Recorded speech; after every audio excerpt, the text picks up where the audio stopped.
So good morning, everybody. Today is an important day.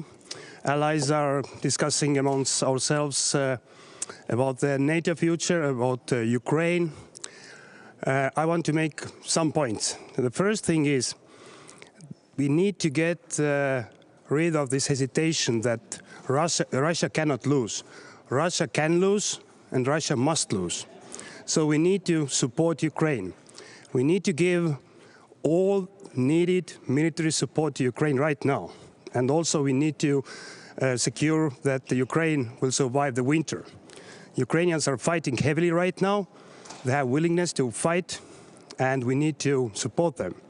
The second thing is about the security guarantees. Everybody's talking about security guarantees. I see too many peace initiatives. I counted them more than 27 different peace initiatives. But the case is that Putin has not changed the goal. So we need to put Putin to change the goal. And the goal is now to destroy Ukraine, not to gain more territories. So it's obvious. Third thing, this is not anymore the Russian aggression against Ukraine only. We see the North Korean troops fighting in Europe. So Putin has changed totally the core of this aggression. This is global already. So we need to deal with that as well and understand that this is not only for supporting Ukraine, but it's much more wider question. Fourth thing, we need to increase our defense spendings. We're going to discuss it today, and Estonia is going to make a proposal that minimum will be 2.5% minimum. And I do hope that in The Hague, NATO summit, we're going to decide that as well. And finally, we're going to discuss as well the Russian report or strategy, and we need to understand that Russia will remain a threat. Russia will remain a threat. NATO is a defensive organization. We are not attacking anybody, but we need to understand that if we give the security guarantees, that Ukraine must be in NATO. The only working security guarantee which is working really is NATO. I haven't seen any other in the world right now. So we need to understand that it's not only about Ukraine to give the guarantees to Ukraine, but also we are building up the European security architecture. So if we need to have the long-lasting peace in Europe, though we need to give an opportunity for everybody, all these nations who want to join NATO, this opportunity. So it has been very clear from the past as well that neutrality or the grey areas close to the Russian border, it is just a green light for Putin to move forward. So these are the main points for today for me. For Ukraine. Sorry? Can Ukraine really join NATO while part of its territory is still occupied? It is possible. We have the West Germany case from the past. But before that, we need to support Ukraine to win the war until the victory. So Ukraine has not asked our troops in right now. Ukraine is asking our military support, air defense. We had a dinner yesterday with the foreign minister of Ukraine. It is very clear what they need. Good thing is that actually we have these capabilities. We have money. We have capabilities to give Ukraine. So if we would have given everything what we have gave up today, like 2.5 years, within the first year, everything would have been already done. And Russia has been put back to Russia. So we need to understand that this is crucial momentum right now. And I think that this understanding is there. I saw yesterday our allies that the understanding is there. There was a wild day yesterday in South Korea. My question goes to Georgia again. Yeah. What do you think is Georgia target of Russian hybrid attacks? It's hard to say what is hybrid. Hybrid is everything that Russia is using for influencing neighboring countries, governments, elections. But it is unfortunately pretty obvious that the ruling party is not guiding the Georgian people towards European Union, other way, towards Russia. So what are these exact connections there on political level, business level? It's hard to say right now, especially I think that maybe you know even better. But it's an unfortunate thing. And Estonia has been very clear about supporting Georgian people. also judging these aspirations towards European Union. We have been, I think, one of the strongest supporters of that, and we will continue. And also Georgian people, they have all the right to demonstrate peacefully on the street, to speak up, and I've said many times that these elections, they doesn't see that they were just and honest elections. So the change of course is not following actually everything what Georgian people have agreed, and also from European Union side. We have delivered everything. We have delivered the visa liberation, we have delivered funds, we have agreed the next steps. But the next European Foreign Council will discuss the Georgian topic. So we have the Georgian option paper on the table from the European Commission. There are many steps that EU can do from our side as well, as a ban for the high officials, as a visa liberation questions, and many other things. So the European Union is taking this situation very seriously. South Korea is a very important NATO partner. How concerned are you that the current political events might bring more instability in the region?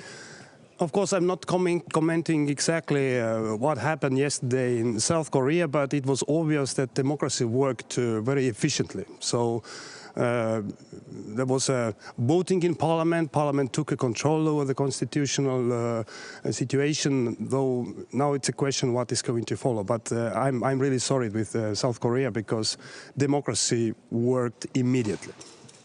Proposal for a new target for defense expenditure. What time trajectory are you proposing? We have adopted the NATO defense plans and the regional plans as well. Estonia is already put in this year 3.4% of GDP, and in addition of that, on top of that, we have 1.6 billion euros worth investment program. So it is going up to 4% for the next year, even maybe more. And these plans, if we see them, 2% is not enough. We are not fulfilling these caps what we need to fulfill. So 2.5% must be minimum. Maybe even 3%. For us, it will be really good thing. And we will propose it for the next summit in The Hague. I hope that this is a place where the allies must decide. And when should the alliance reach this new target?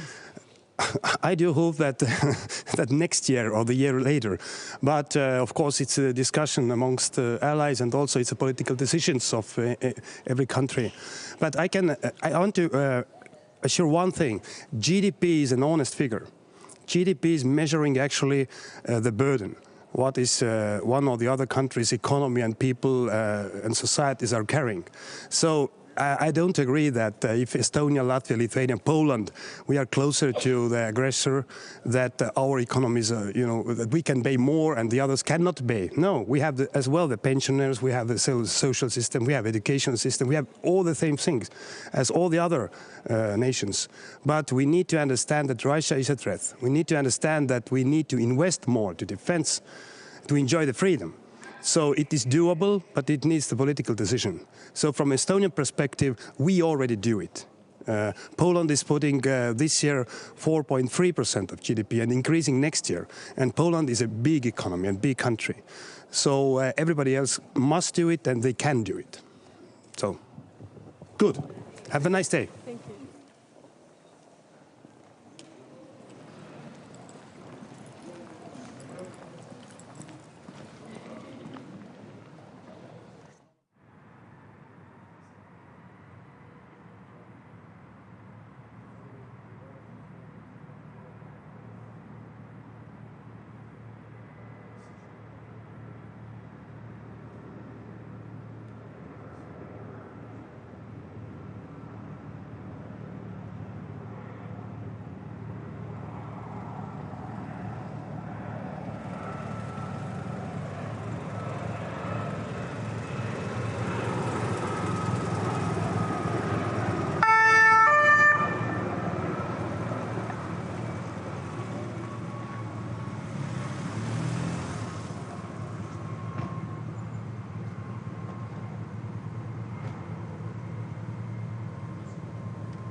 So good morning.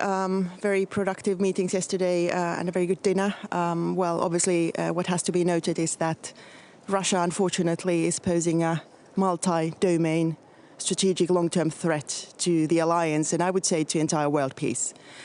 This is, of course, what we are tackling with, and also in relation to this, we have to note two things. First of all, there is no quick fix to the war in Ukraine. Well, first of all, it is not just about Ukraine.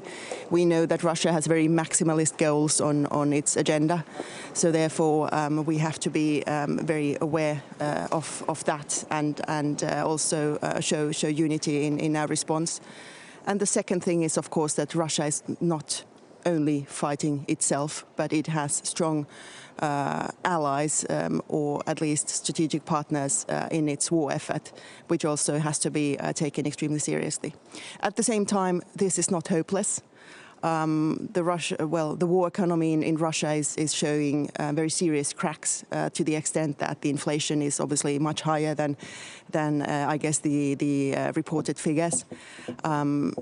Otherwise, the central bank would not have been forced to raise the rate to 21% even.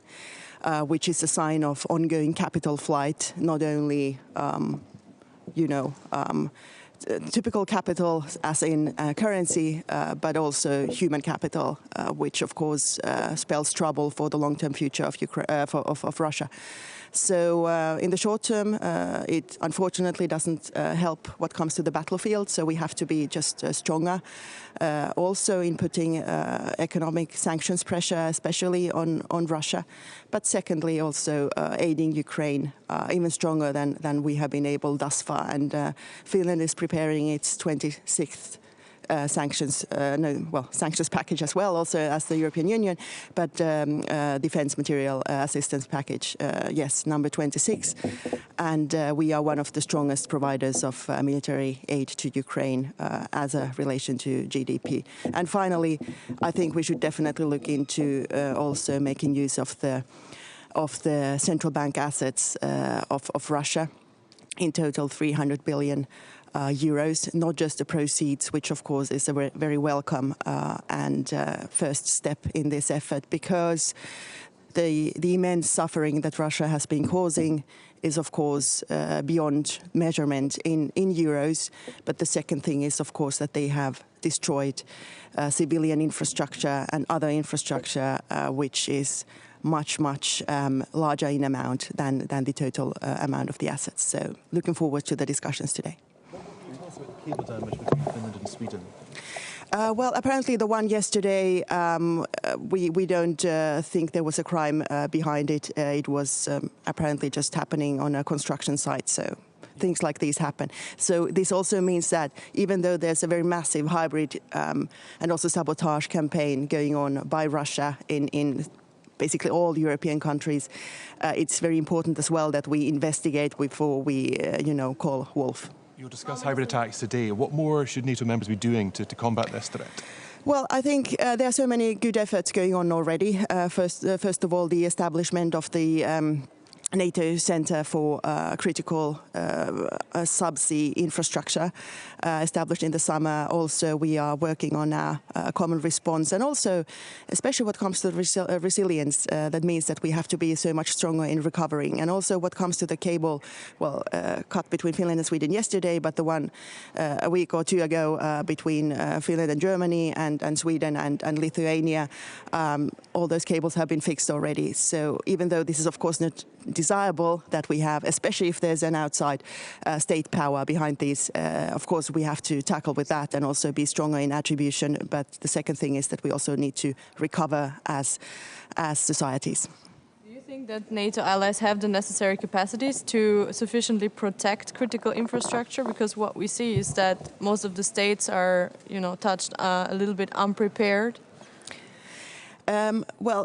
Many things of these are within national realms. What comes to resilience and the what I would call the sort of thorough security. But of course, what we can do together and what we need to do together is share information, also do the attribution bit, especially if we have strong evidence that we have a state actor behind things.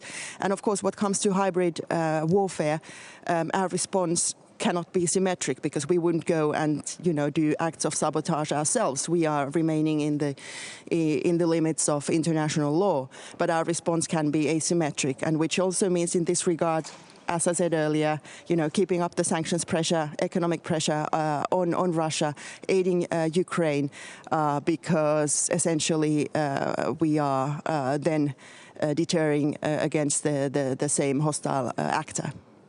Do you see any risk in drawing conclusions too fast on events like yesterday's with the cables? And do you think this went wrong yesterday? Well, I wasn't drawing any conclusions. At least the official Finland wasn't doing that, and we are used to taking things calm and investigating, finding the facts, and working based on facts. Korea, the country is a very important partner to NATO as well in the region. Are you worried that with the current political events there might be even more instability in that region? Of course, I'm a little bit worried, and these scenes we are witnessing now in South Korea is not something anybody would have wanted to see. But we just hope that they will find a quick path to stability, but also based on the values that we share, so democracy, the rule of law, and of course the freedom of people. Thank you so much.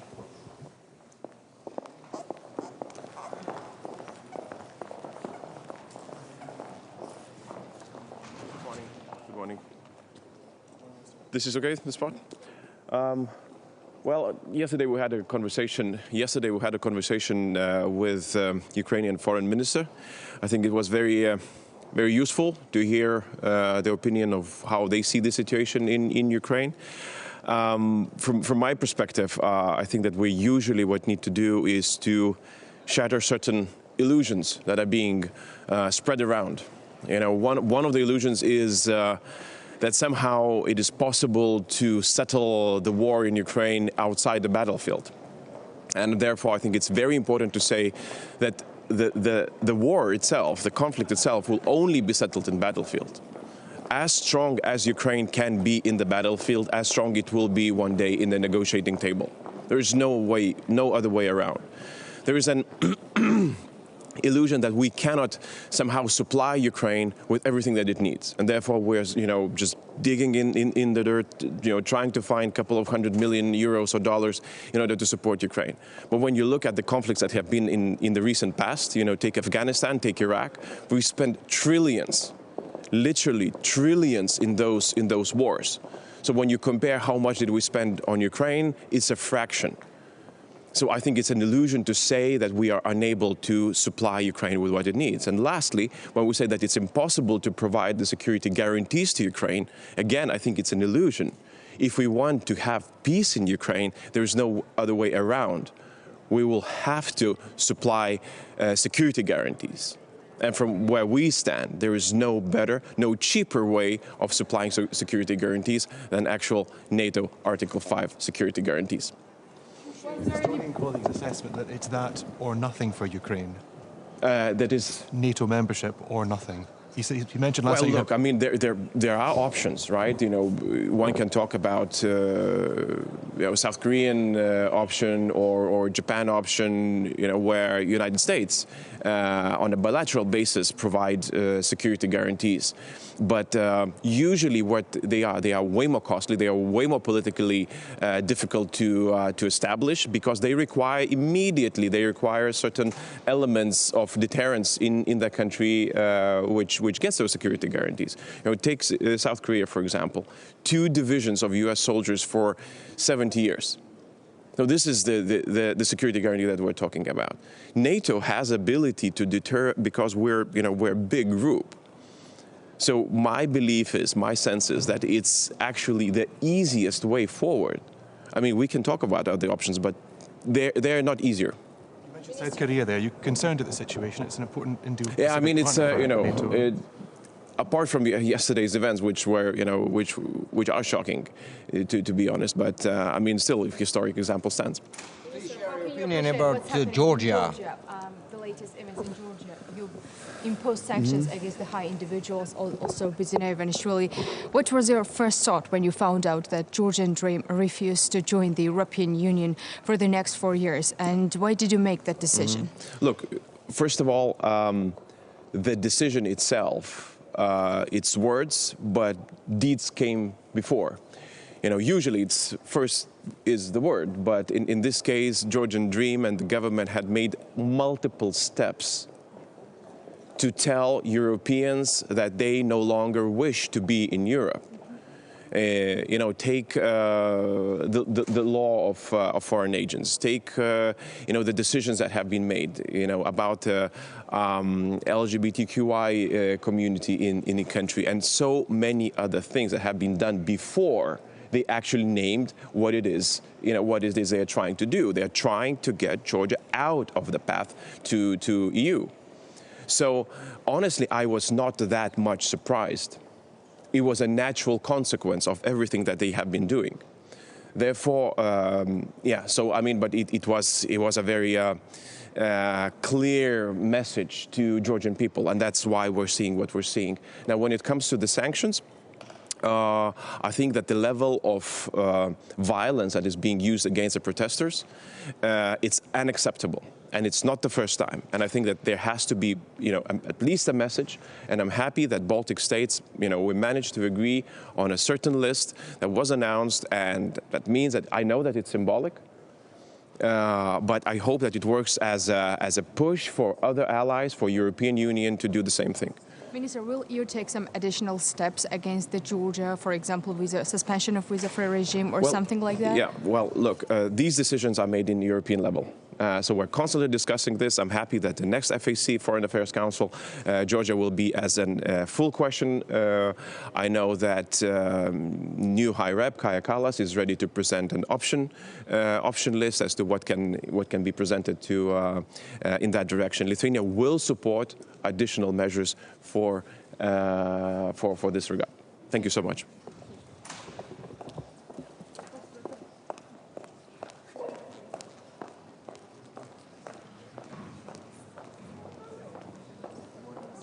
Good morning, everyone.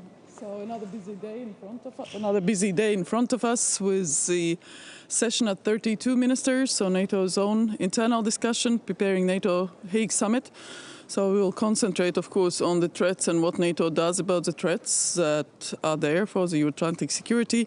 Before that, we meet as Nordic-Baltic group with the German foreign minister and the Polish foreign minister, so the Council of Baltic Sea States, in fact, but discussing obviously also what is important and concentrating on how to contain, constrain and contest Russia.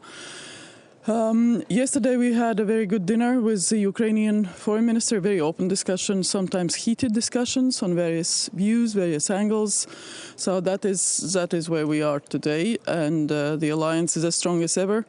The Secretary General told about his meeting with President-elect Trump about the need to increase defense financing, so I think that message has come back to all the capitals. Latvia is already planning 3.5% of GDP for defense, plus internal security, plus the borders, plus everything that is needed as the external border country for the EU and NATO. I thank you. Minister, NATO needs Why were they heated? Because people are like a family. They exchange views, and sometimes in the family the views not always are the same, so you exchange those views, and sometimes they are higher tones than other times, so it was good. But it was a good discussion. It was really a good discussion. NATO needs a new hybrid strategy. What concretely are the points that you would like to see in there? As I said, I don't like the word hybrid because there's nothing hybrid about certain types of sabotage attacks or what we have seen with regard to the undersea infrastructure damage and so on and so forth. So those are indeed part of the toolbox that certain actors use to influence our populations, influence governments, create insecurities or undermine certain way how we function.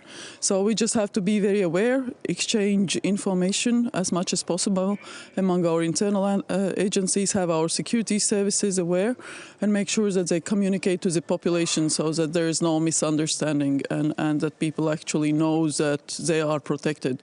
I think that is a very important element. Thank you. Could hybrid attacks also trigger Article 5? I see you later. Thank you, sorry.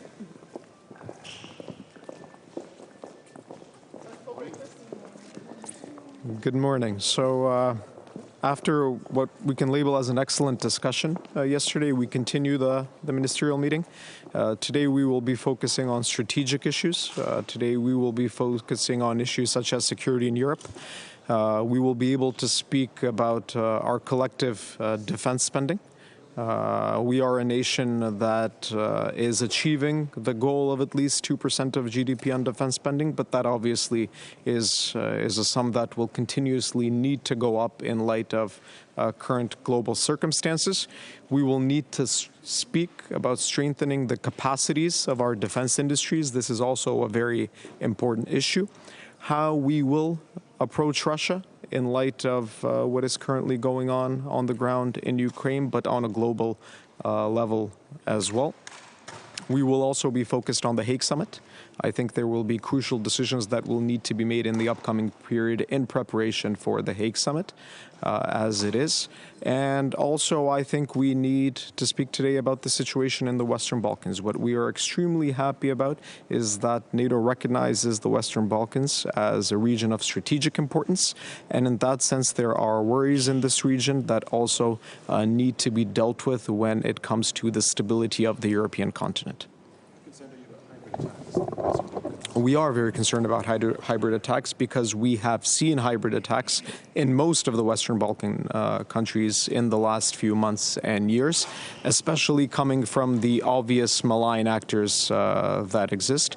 And this is an issue that is of crucial importance to us and something that we will also be addressing and have addressed in the past period. What specifically should NATO members be doing then to increase resilience? We are speaking on a strategic level, discussing with our partners, taking concrete steps and policies to counter the challenges that we have in front of us.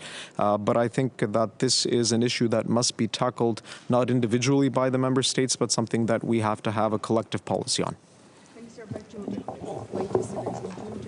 Excuse me? It's been 6 days that people are protesting that Georgian government refused to join the European Union for the next 4 years. What was your first thought when you found out that after the candidacy status, Georgian government